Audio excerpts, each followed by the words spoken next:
We are using the pen tool here. Create the new structure here.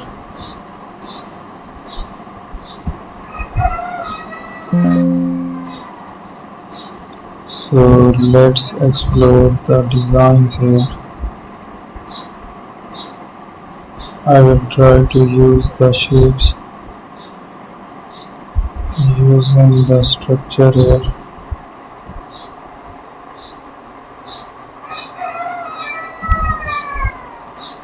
So we will try to have the designs around it. Add some cancel here to use a shape. Thank you for watching my video. Don't forget to subscribe my channel.